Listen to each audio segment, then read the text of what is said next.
tunkahul mar'atu li arba'i, bahwa menikahlah dengan seorang wanita atau nikahlah dengan seorang wanita atas dasar 4 perkara: limaliha, dari hartanya, wali hasabiha, kemudian dari keturunannya, wali jamaliha, kemudian dari kecantikannya, wali diniha, kemudian dari agamanya.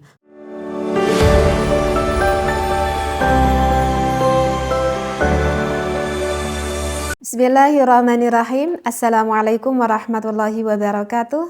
Para jamaah fikih nikah rahimakumullah. Bismillah walhamdulillah wassalatu wassalamu ala rasulillah. Para jamaah, apakah Anda sudah tahu apa itu makna dari suatu khitbah?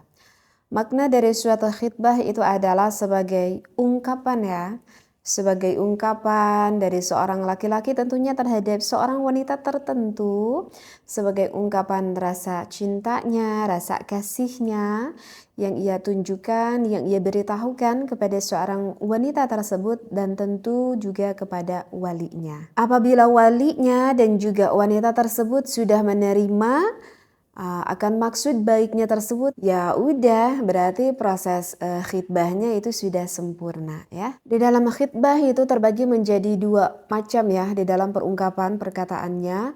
Itu adalah khitbah secara sharih itu jelas, dan ada juga khitbah yang ghair sharih. Yang ghair sharih itu yang tidak jelas atau bisa kita katakan dengan perumpamaan.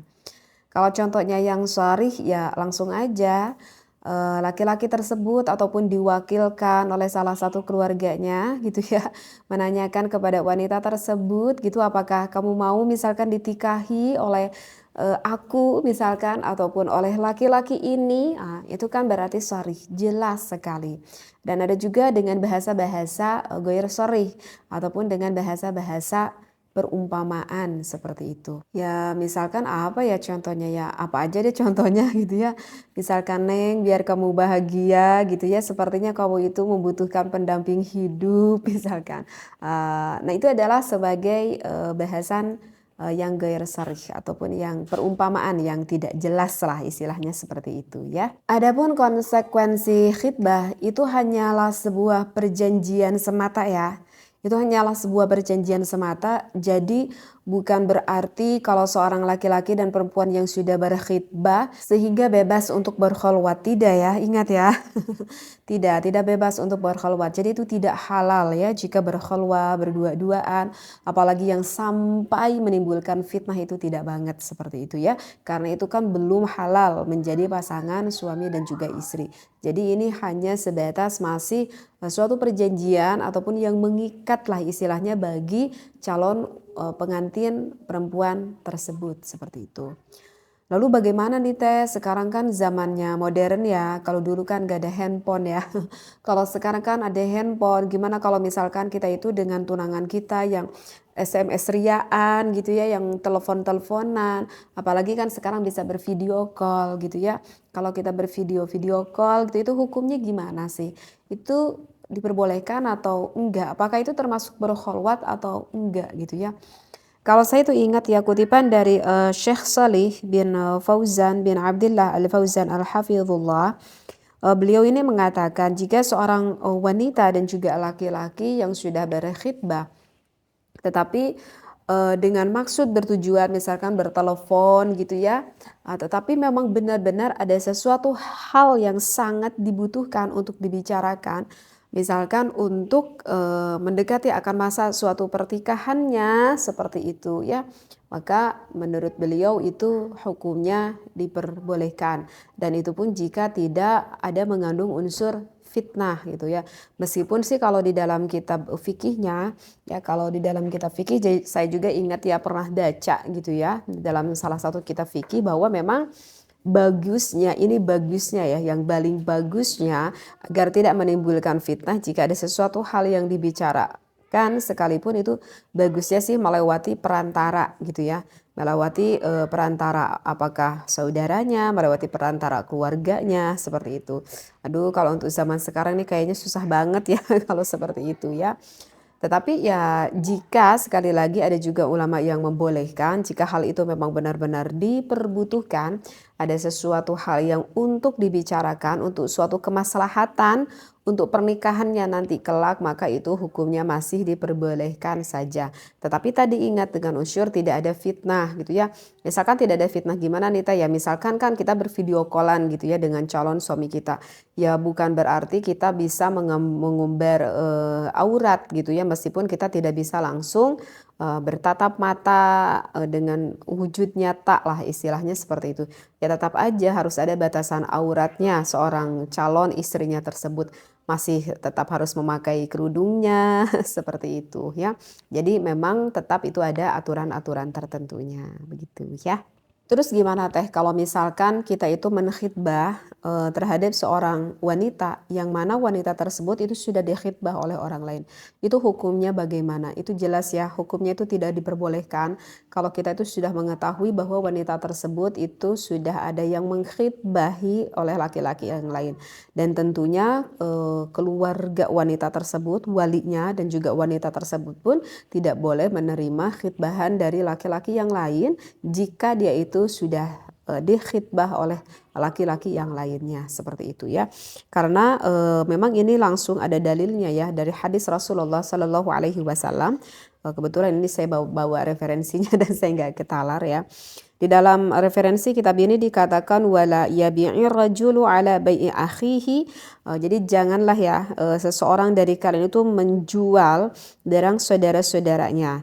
Wala yakhtubah. Ini nih referensinya. Wala yakhtub, dan janganlah seseorang itu melamar ala khitbati akhihi, melamar lamaran saudaranya seperti itu. Jadi ini adalah dari referensi langsung dari Rasulullah Shallallahu Alaihi Wasallam. Jadi kita itu tidak boleh menerima khitbah laki-laki yang lain jika kita sudah dikhitbah, dan bagi seorang laki-laki pun tidak boleh mengkhitbahi wanita yang sudah dikhitbahi oleh laki-laki yang lain. Ini hadisnya yang diriwayatkan oleh Imam Ahmad dan juga Muslim ya. Ini dari jalur Ibnu Umar seperti itu. Ya, kenapa hal itu dilarang? Ya, kenapa hal itu dilarang? Ya, kita secara manusiawi aja gitu ya. Secara manusiawi aja tentu kan itu bisa membuat kecewa kan dari salah satu pihak ya kan. Tentu itu akan membuat kecewa secara manusiawi seperti itu. Meskipun ya kita berpikir, aduh aku nyesel banget nih udah menerima khitbah ini. Ternyata sekarang ada yang datang lagi ingin laki-laki yang ingin mengkhitbahku. Sepertinya ini laki-laki yang pengen mengkhitbahku yang baru ini lebih deh segalanya. Dari mukanya lebih ganteng misalkan. Dari kekayaannya lebih kaya misalkan dan lain-lainnya itu lebih ya. Kalau kita udah dikhitbah oleh laki-laki lain ya tidak bisa dong seperti itu kita memutuskan begitu saja ya. Ya kecuali kalau misalkan laki-laki yang sudah mengkhitbahi wanita tersebut misalkan dengan sukarela, dengan ridho sekali mau mengalah misalkan. Ya kalau itu sih tidak apa-apa ya jika misalkan laki-laki yang pernah mengkhitbah wanita tersebut mengundurkan diri seperti itu ya. Dan ketentuan bagusnya wanita yang kita tikahi, wanita yang kita khitbahi itu tentu ya. Ini udah populer sekali ya. Apa itu hadisnya ya dari sabda Rasulullah Sallallahu Alaihi Wasallam, tunkahul mar'atu li arba'i, bahwa menikahlah dengan seorang wanita atau nikahlah dengan seorang wanita atas dasar 4 perkara. 5 liha dari hartanya, wali hasabiha kemudian dari keturunannya, wali jamaliha kemudian dari kecantikannya, wali diniha kemudian dari agamanya. Fadhfar bidzati dini taribat yadak. Nah, yang pertama kan barusan dikatakan 5 liha. Kita mencari seorang wanita itu bagusnya mencari dari hartanya dulu, seperti itu ya. Kemudian itu sebetulnya sih yang dimaksudkan harta di sini yang bermakna lebih dalam sih sebetulnya bagus kalau kita itu mencari seorang istri. Maksudnya harta di sini itu adalah seorang wanita yang bisa sekali mengatur ataupun memanage akan keuangan nantinya ketika sudah berumah tangga sih sebetulnya seperti itu. Kemudian juga wali hasabiha, kemudian dari keturunannya ya kita harus tahu dong ini anak siapa, bapaknya siapa, ibunya siapa, seperti itu ya. Apalagi kalau dia tahu bahwa ia adalah seorang turunan anak kiai misalkan, nah itu bagus banget gitu ya. Berarti ini adalah turunan-turunan yang salih. Kemudian wali jamaliha, yang ketiga itu dari kecantikannya. Kalau soal kecantikan sih itu relatif ya, tergantung senangnya laki-laki gitu. Setiap orang itu senangnya cantik itu seperti bagaimana, yaitu tergantung laki-laki tersebut sih.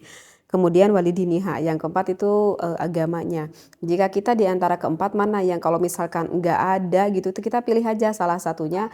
Maka kata Rasulullah yang terakhir, lidiniha. Yang pertama harus kita utamakan itu adalah carilah seorang wanita yang ingin kita khidbahi itu adalah lidiniha. Carilah yang pertama itu adalah agamanya dulu. Karena kalau udah ada agama, insya Allah semuanya akan kita dapatkan ya. Kalau soal harta maka nanti juga kita berusaha sang suaminya mencari. Kalau soal kecantikan ya apalagi zaman sekarang ya, beliin aja itu kecantikannya, insya Allah istri kita itu nanti juga akan cantik gitu ya, seperti itu. Tetapi kalau agama itu kan sangat sulit sekali. Maka carilah yang pertama itu adalah agamanya.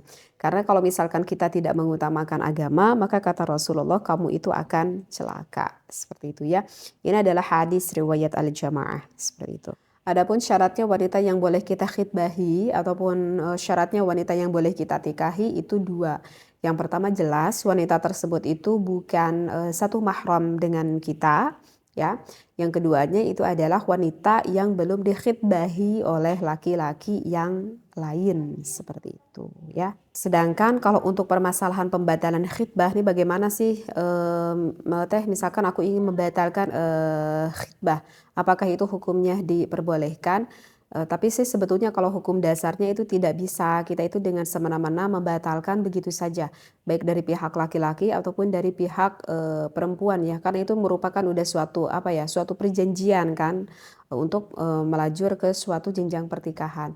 Tetapi jika di dalam suatu perjalanan khidbah tersebut menuju ke suatu pertikahan, ternyata ada hal-hal tertentu yang mana kondisi itu tidak memungkinkan untuk melanjutkan menikah, maka itu di dalam hukum agama hukumnya diperbolehkan saja. Ya misalkan kita tidak tahu ini ternyata nih calon laki-lakinya, misalkan ternyata seperti ini, seperti ini, seperti ini, dan itu diketahuinya setelah khidbah, ataupun ternyata calon perempuannya itu adalah seperti ini, keluarganya keluarga seperti ini, dan itu diketahui setelah khidbah sehingga memutuskan hal itu. Maka sih sekali lagi kalau hal itu perlu dilakukan untuk suatu pembatalan dikarenakan ada suatu kemadorotan jika dilanjutkan terus ke jenjang pertikahan, maka di dalam hukum agama pun itu hukumnya diperbolehkan. Makanya bagi kalian semua bagusnya ya sebelum melakukan khidbah, oleh karena itu kita teliti dulu gitu ya, cari dulu info oleh calon keluarganya. Gak perlu cari info oleh kita sih sebetulnya, yang mencari info itu adalah siapa? Adalah keluarga kita. Misalkan nih ada seorang laki-laki nih yang datang pada kita kalau dia menyatakan pengen ini menikahi kita. Itu sebetulnya yang bagus meneluntik itu bukan diri kita sih sebetulnya. Yang bagus meneluntik itu adalah keluarganya. Karena yang bertanggung jawab itu adalah walinya, seorang bapaknya. Maka bapaknya itu yang meneluntik gitu. Bagaimana ya ini yang pengen nih ke anak saya, dan caranya seperti bagaimana? Ya seperti bagaimana aja kalau untuk urusan caranya mah. Itu ada loh kewajiban bagi seorang walinya harus apa ya, mencok orang sudah mana luntik heula ini tuh calon anak saya ini seorang sosok laki-laki yang baik ataupun tidak. Nah memang bagusnya itu adalah seperti itu. Karena kalau sudah menjenjang ke suatu khidbah kan itu sudah apa ya, sudah jenjang ibarat perjanjian akan menuju langkah ke pertikahan, ibadah yang begitu besar sekali pahalanya. Ya, mudah-mudahan ini sedikit pembahasan mengenai khidbah bisa menambah sedikit wawasan bagi kita semuanya. Wallahu a'lam, wassalamualaikum warahmatullahi wabarakatuh.